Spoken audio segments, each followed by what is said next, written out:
Hello, everyone, and welcome back to The Wave. My name's Trey. And I'm Pauline, and we're so excited for this week's episode. That's right. But before we go any further, let's meet this week's featured artist, Chris Jordan.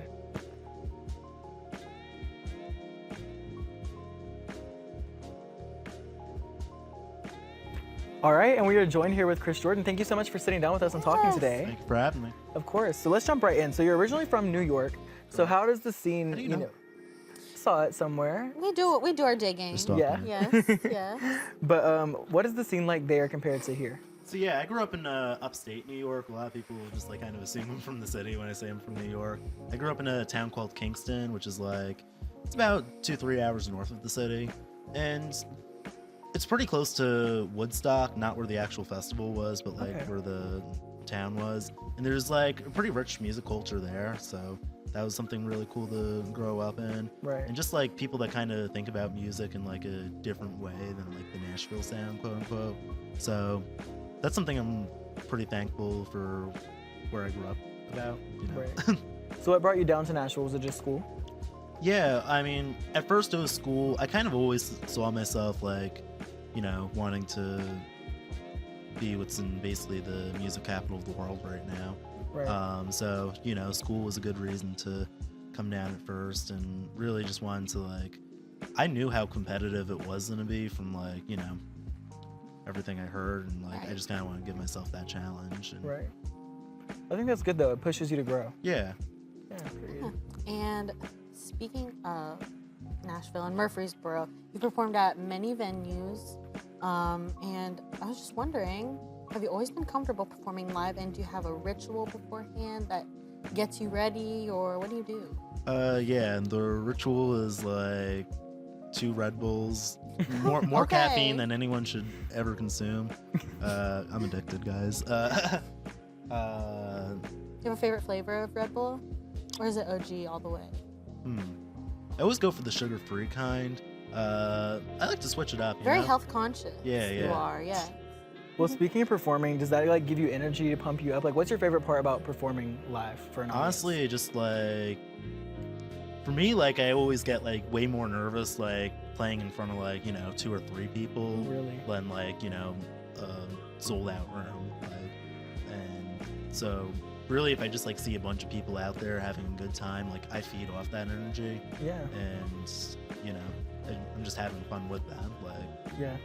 I feel like that's interesting though, because like not many people would say they would prefer like a huge crowd compared to like a oh, smaller I crowd. absolutely would. Yeah, it's just like I feel like they're part of the show too. Like, Right. it's you know. Interesting. So you put out 2 singles last year. Are you working on a full-length project or working on anything else for 2025? Yeah, so I got some new singles in the works. One may or may not have just been performed. But yeah, we've got a lot of new stuff coming up. Some stuff should be coming really soon. I might go the EP route, like Okay. having like, because I feel like my sound's pretty broad. Like, you know, it's everything from like, you know, just like solo folk acoustic stuff to like, you know, full band like rock and Right. roll, almost punk leaning stuff. So and I feel like kind of splitting that up into like different vibes across like different EPs might be the route to go, but I'm still not sure about that yet. So, Yeah. Yeah. you I think know, that's a cool idea though. at this point I just need to get more music out right now because there's been like a lot of hold ups in some of the production, but Yeah. we got some good stuff like just about ready to go, and Right. I want to get it out as soon as possible. Yeah, and speaking of all the genres that you do like touch on and that you play, are there any artists specifically that you have influenced in your music?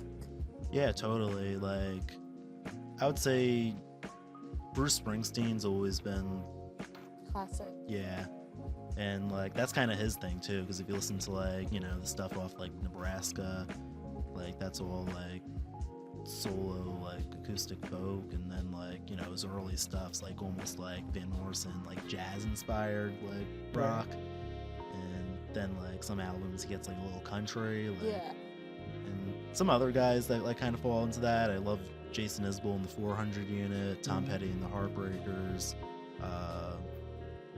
Yeah, I feel like you can definitely hear that though, like in your music, the different styles that have influenced you. But we're talking a lot about your music. Would you like to let people know where they can find it at and where they can find you on social media? Yeah, so on Spotify and Apple Music, I'm just Chris Jordan.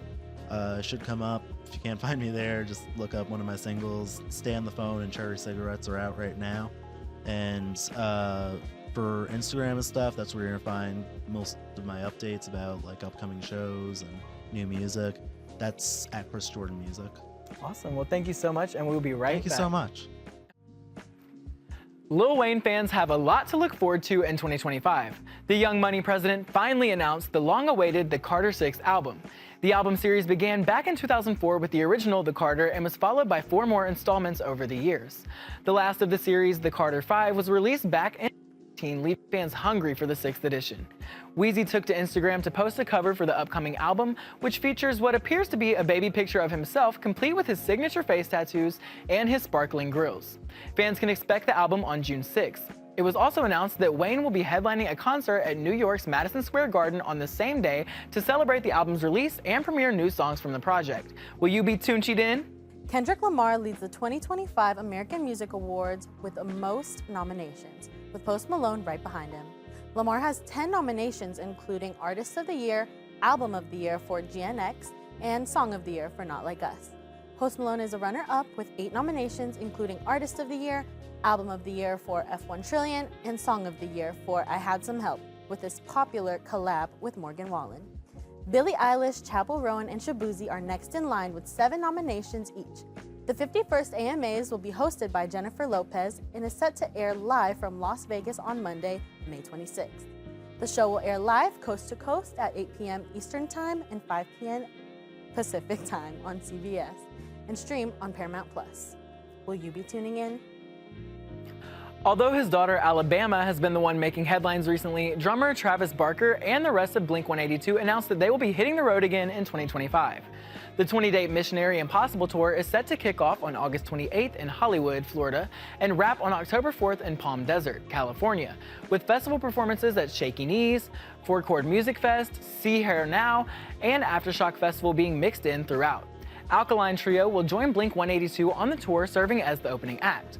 The band has kept themselves busy releasing an album in 2023 and going on a world tour in 2024. If you missed seeing the band last year, then tickets for the Missionary Impossible Tour are on sale now. There has been much speculation around the future of alternative hip-hop trio Death Grips and the rumors of the group possibly breaking up. In February of this year, rumors began going around about the status of the elusive trio Death Grips when supposed messages leaked from producer Andy Morin.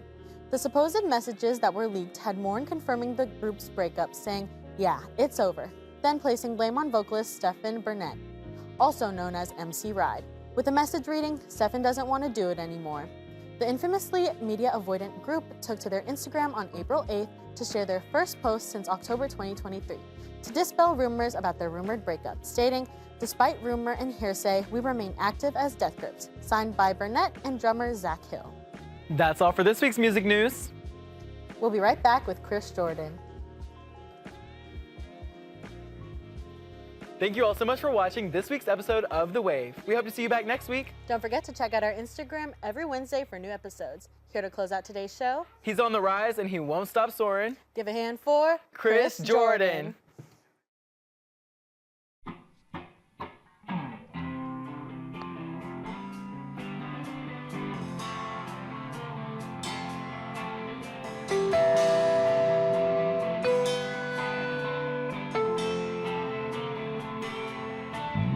Well, I don't think I'm getting sober anymore. 'Cause living with you, I never felt I was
Mr. Brown.